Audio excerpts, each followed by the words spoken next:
Good afternoon. It can't have escaped your notice by now. The UK is taking a battering from Storm Ciara. The Met Office has an amber warning out for England and Wales for severe gales, and we're already seeing widespread disruption. But it's not just England and Wales being badly affected. The UK is under there somewhere. Here's Ciara, this deep area of low pressure, those tightly packed isobars clue to the strong winds. But there's some heavy rain to contend with as well. Let's start with the winds first. These are the gusts. That's the really damaging bit, basically, that we could see this afternoon. 60 to 80 across England, Wales and Northern Ireland, up to 85 through the central belt of Scotland, potentially actually with a peak here later on this afternoon and on into this evening. This band of showers sinking its way south is very squally as well, along with this weather front. So for some central and southern parts of England, it could still be that there's a peak in the winds to come as well in the next few hours. Now, Ciara will start to roll away eastwards as the day progresses and we move on into the evening. And notice those temperatures just briefly there. They were in the mid-teens for some. As Ciara pulls away eastwards, well, two things. Number one, the wind doesn't ease that much. Number two, much colder air does start to chase in.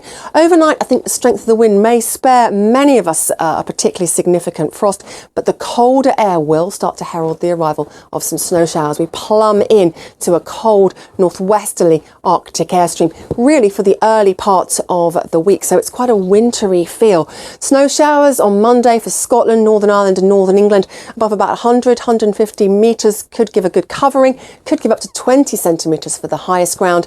For England and Wales further south, it's showers of rain, but a much chillier feel to proceedings, still with a risk of gales and gusts of wind up to 60 miles per hour. And Monday into Tuesday, there's still plenty of isobars for your pound on that weather chart. It will remain very windy. Not quite as windy as today, but again, still with a risk of gales and further snow. Those totals I just gave you will be accumulations, I think, for the 48 hours into the end of Tuesday. So as I said, up to 20 centimetres possible for some of the highest ground of Scotland and Northern England.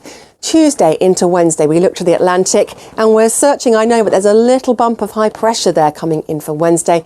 The biggest difference that will make is producing much lighter winds across the UK. We're still in some pretty chilly air, but generally we're looking at a dry day for much of England, Wales and Northern Ireland. Still a few snow showers for Scotland, but a quieter story through the middle of the week.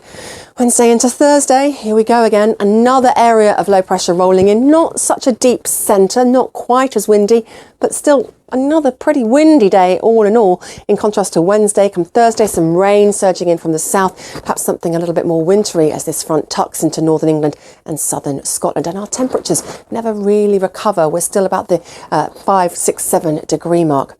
Thursday into Friday, another little bump of high pressure. Looks like Friday could start largely fine, maybe chilly in eastern areas.